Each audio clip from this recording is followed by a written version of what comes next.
mulai belajar, untuk agar pelajaran itu lebih mudah kita terima, Ibu akan melakukan sedikit permainan untuk mengembalikan konsentrasi anak-anak itu.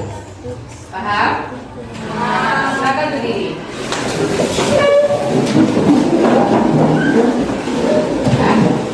Kita bermain sederhana saja untuk mengumpulkan konsentrasi di pagi hari ini. Ya? Seperti biasa, ketika Ibu katakan kanan, kalian ke kiri, kiri kalian ke kanan, satu saja. Oke? Paham? Nah, kasih uang. Kanan, kiri, kanan, kiri, kiri, kanan, kanan. Nah, tangan dulu.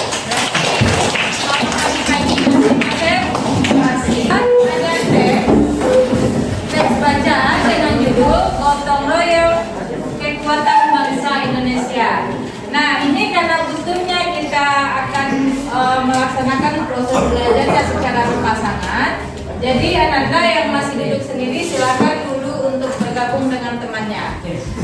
Paham? Paham, nak? Bergabung dulu, nak?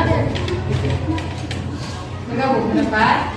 Naira, ke depan. Nah, kita atur posisi dulu. Depan. Fatir, kita kawan Fatir.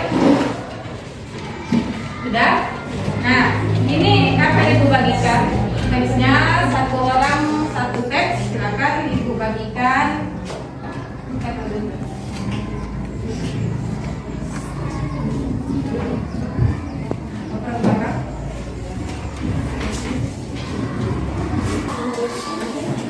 Ini kan seperti yang Ibu sampaikan, kita akan belajar cara menyampaikan rangkuman atau ringkasan.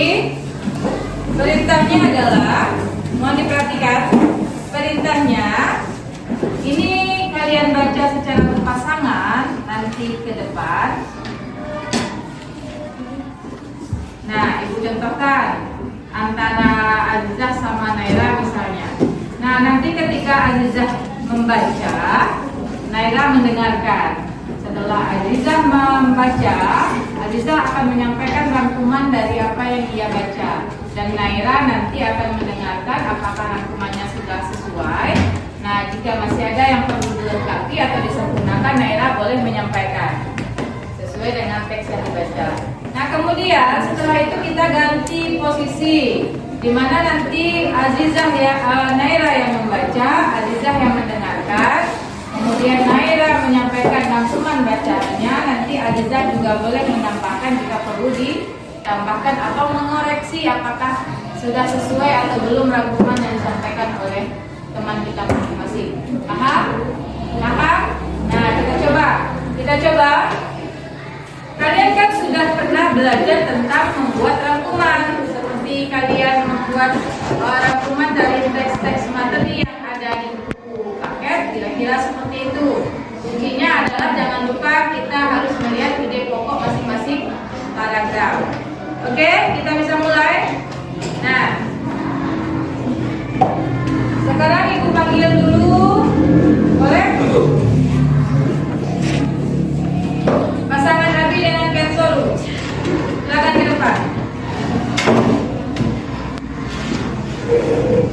Silakan menghadap ke depan, jelaskan suaranya.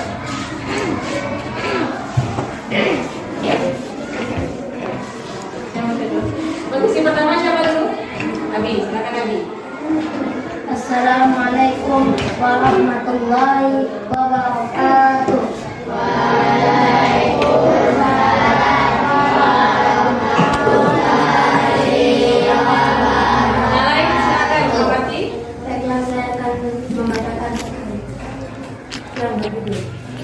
Gotong royong kekuatan bangsa Indonesia.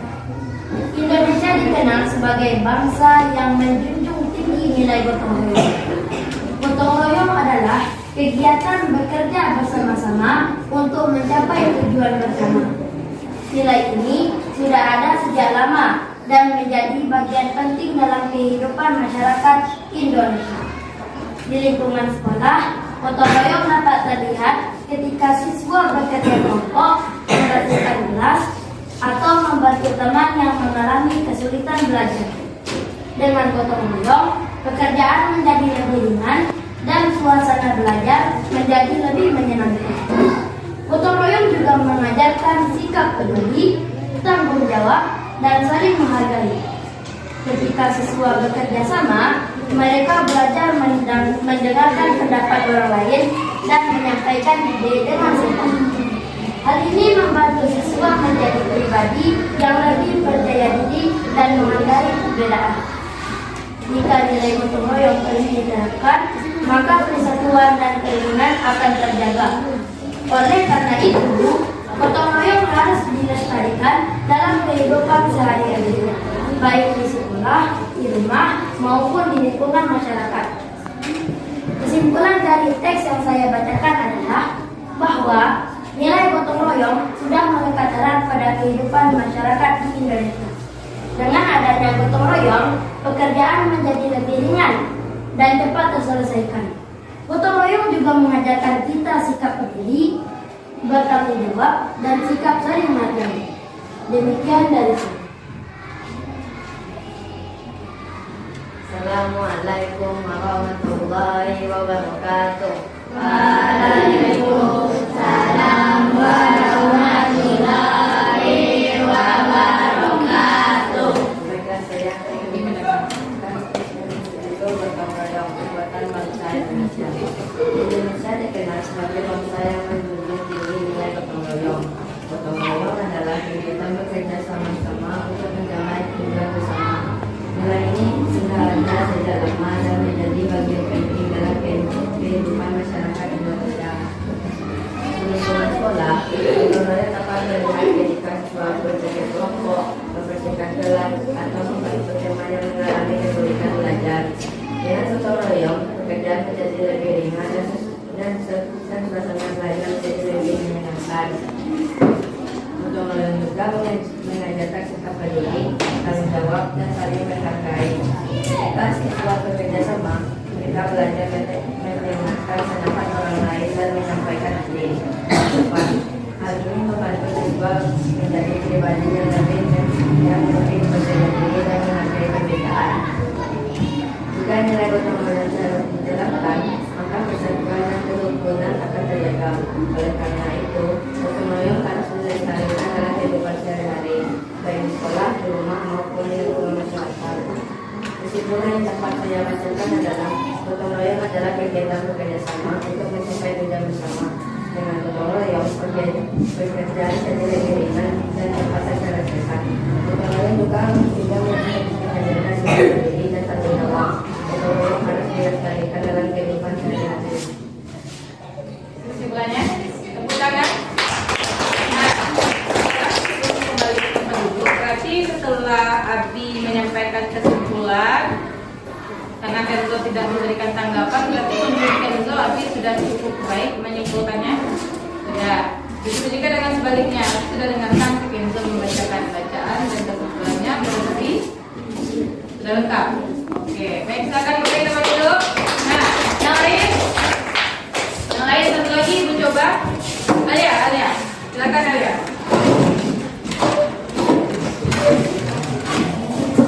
Coba perhatikan ke depannya ya. Jangan lupa ketika teman kita setelah membaca, kita dengarkan dengan baik. Nanti teman menyampaikan ringkasan atau kesimpulannya. Kita boleh yang mendengarkan, teman atau pasangannya yang mendengarkan, jika memang merasa masih kurang, saya akan menambahkan juga boleh. Karena itulah inti dari pembelajaran kita. Silakan, siapa dulu? Assalamualaikum warahmatullahi wabarakatuh. Waalaikumsalam warahmatullahi wabarakatuh. Baiklah, saya akan membacakan teks yang berjudul Gotong Royong Kekuatan Bangsa Indonesia.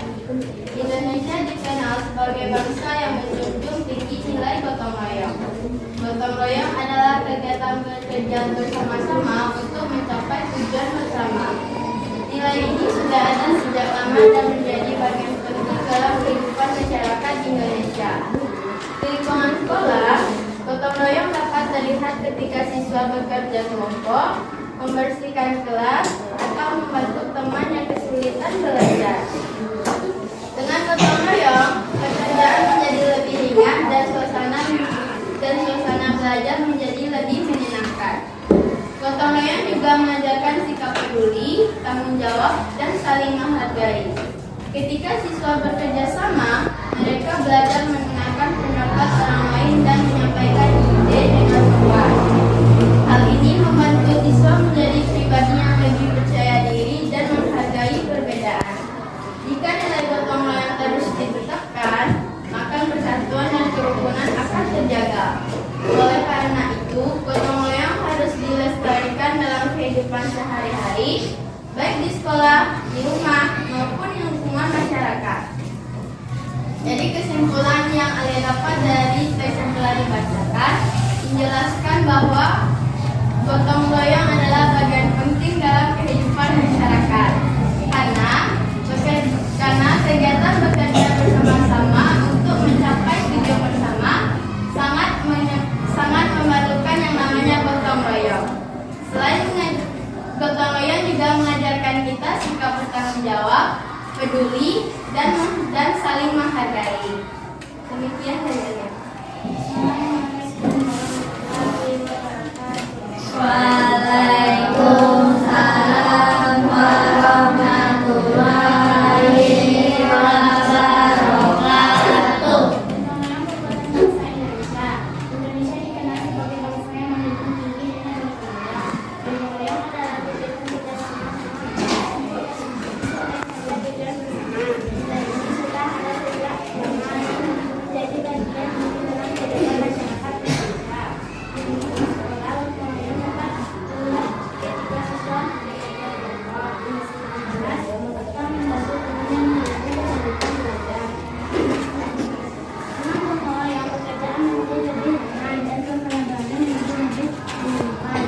kehidupan masyarakat Indonesia.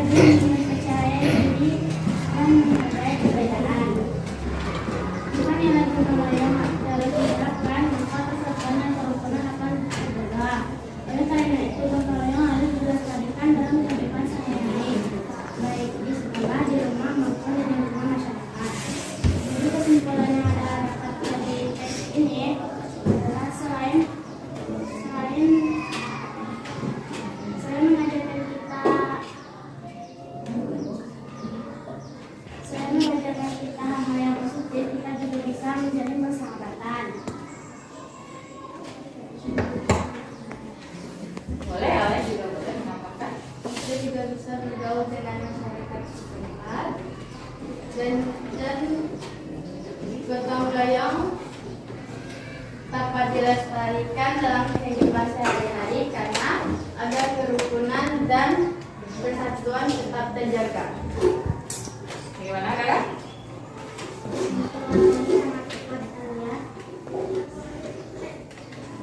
Terima kasih sudah ditambahkan. Baik, kita tepuk tangan. Jadi anak-anak semuanya, yang kita lakukan hari ini adalah itu salah satu cara kita merangkum sebuah teks bacaan. Nah, ini dalam kita berlatih membuat rangkuman dalam bentuk teksnya pendek, ya kan? Ada berapa paragraf teks bacaan kita? Ada 4. Nah, kalau 4 seperti yang sudah kita pelajari sebelumnya, bahwa setiap paragraf itu memiliki ide pokok. Nah, kalau kita membuat rangkuman, maka ide-ide pokok itulah yang akan kita kumpulkan, yang akan menjadi sebuah rangkuman. Jadi anak-anak semuanya sudah paham? Sudah. Berarti cukup sekian dulu untuk pembelajaran bahasa Indonesia. Kita lanjut kepada pembelajaran matematika.